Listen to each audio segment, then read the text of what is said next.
Hello friends, welcome back to the channel. My name is Priscilla, your favorite flight attendant here. I am a flight attendant working with a major US airline company. Before I proceed, please note that airlines are hiring. So if you're considering being a flight attendant, please, this is the time to apply. Just recently, I saw JetBlue hiring. So please, this is the time to do it. But please take note that this job is not for everyone. So in as much as you do want to do this, please do your research. Make sure you have all the information you need before you proceed. So proceed with caution. Don't say I didn't warn you. Let's jump into today's video. As usual, we're gonna be talking about my paycheck actually. Your girl got paid. We were out here working hard and we got paid. So let's jump into it. Before I proceed, again, please take note that I have been flying for 3 years. However, I am still on my second year flight attendant pay, which is $43.32. I do look forward to my third year pay, which will start January next year. The other thing also to keep note is that I worked 2 main 3-day trips, and part of a trip that I worked during the last pay period fell part of this pay period. Moving forward, I'm going to try as much as possible to make sure that my trips fall within the same pay period, so it's easy for me to actually deal with my money and it's easy for me to pass on that information as well. Because when it splits, it makes it looks, I don't like the way it ends up, but you still get paid anyway, but I just don't like the way it's set up. It's a type A situation. But in all, I was actually on reserve. I did 9 days of reserve straight, and during those times I got assigned 3 3-day trips, 1 to Germany, 2 to Paris. Let's jump into the breakdown of the pay. The first part of the pay was $592.10, which is the 8 hours that I worked that overlapped into this pay period from the previous pay period. And then the second trip was worth 16 hours and 25 cents, which made me $987.35. This includes my layover pay as well. And then the last trip that I worked was also Paris, a different Paris. The first Paris was worth 16 hours and 25 minutes. This one is worth 16 hours, and that made me $939.41. So when we put it all together, the total amount of hours that I worked was 41 hours and 15 minutes. Remember, this is my flight time. Flight time is the total number of hours that we actually spend on the aircraft, working, safety checks, serving our clients, emergency, all that good stuff. That is during our flight time, which is when we're in flight, actually doing our job. However, once again, take note that even though I spent 41 hours and 15 minutes in flight working, that 41 hours is paid at the $43.32. However, I actually spent 132 hours and 42 minutes away from my base.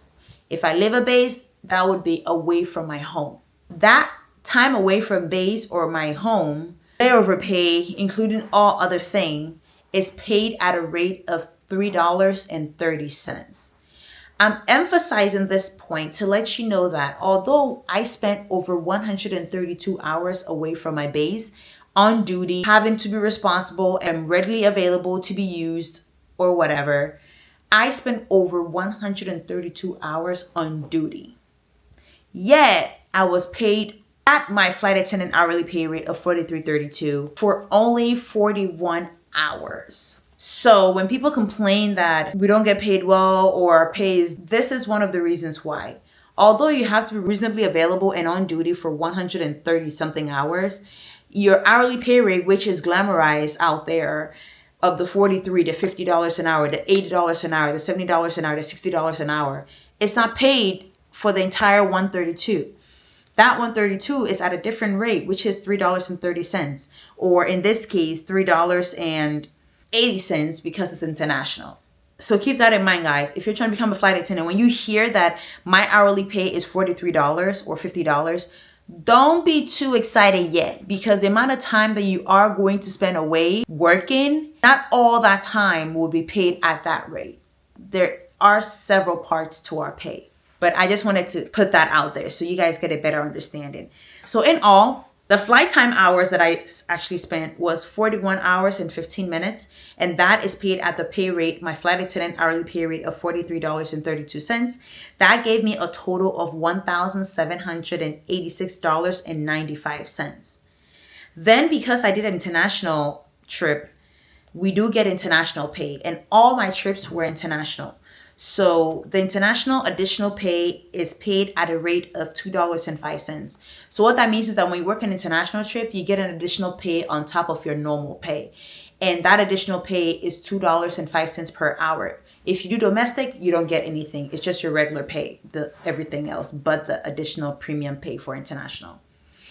So because I spent 41 hours, and mind you, that international pay, it's not based on the total amount of hours that I spent away from my base, which is the 132 hours.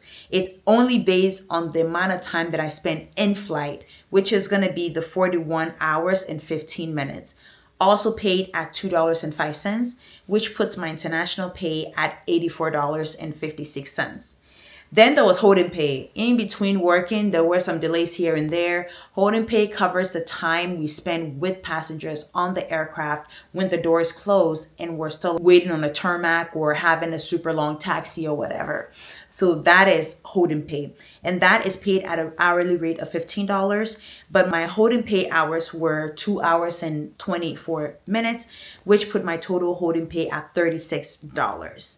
Then we go to boarding pay. The total boarding pay premium that I had, I actually worked 3 international trips. So it means I boarded 6 flights, right? Because it's 1 flight to go, 1 flight to come back. So my boarding pay, boarding 6 flights at a pay rate of 8 hours and 5 cents is $90.25.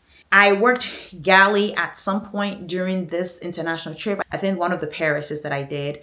And the amount of hours that I spent working galley on that trip was 7 hours and 50 minutes. And the galley pay is paid at an hourly rate of $2.15, which puts my total galley pay at $16.84 on top of my regular other pay. Lastly is the infamous layover pay, which is the total hours of 132 and 42 minutes. And that is paid at an hourly rate of $3.80. That put my total layover pay at $504.26. So as you can see, if we were only focusing on the flight time, which is the hours that I spent on the flight working, which translates into the credit of each trip, I would have just made $1,786.95, so about $1,800. However, my layover pay alone is giving me an additional $500, plus all the other stuff, the boarding pay, the international pay, among other things. So take note that the more flights you board in a month, the more money you make when it comes to boarding pay. So if you're somebody who likes to work only 1 flight a day per 3-day trip, it means your boarding pay for each 3-day trip is going to be just whatever the rate is times 3, right? However, if you board 7 flights every 3-day trip, that can translate into a lot of money at the end of the month. So keep that in mind. Plus, if you board 4 flights or more, I think you get a premium pay in addition as well. So we do have little bits here and there that adds more flesh to our pay to balance it out. But those things are necessary in order to make up for the huge gap between 41 hours and 132 hours. You get what I'm saying? So although we're not getting the $43 for the entire time we're away from our base, which is the 132 hours, those little things do add up to boost up our pay. So the grand total of what I made during the pay period of June 20th to July 3rd, 2026 was $2,518.86, guys. That's what I made. Do you think it was worth my stress? I worked 9 days total. And during this period, every trip that I was assigned ended when it was supposed to end, started when it was supposed to start. So I wasn't worked into my off time. I didn't have any serious delays or reroutes or any issues. It was a pretty uneventful period. The only issue, honestly, was Paris stressing me out. But aside from that, I worked actual full 9 days and I made about $2,518.86. That was my gross pay. Was it worth it? Let me know in the comment section below. Some people make more than this. And remember, the credits on these trips were super low. They were 16 hours and 16, 25, and 16 hours. So they were not super high credit. So imagine if I had worked 20-hour credit trips, or 19 or 21 or 22 or 23. I would have increased my earning potential. I probably would have made over $3,000 here. So keep that in mind. So let's see what the net pay was. I know in the past I did not talk about net pay. That's because everyone's deductions are different. And you would see that my deductions are extremely high because I've increased the amount that I contribute to my 401k. And because I was away, I'm being double charged or double deducted from my insurance premiums and stuff like that.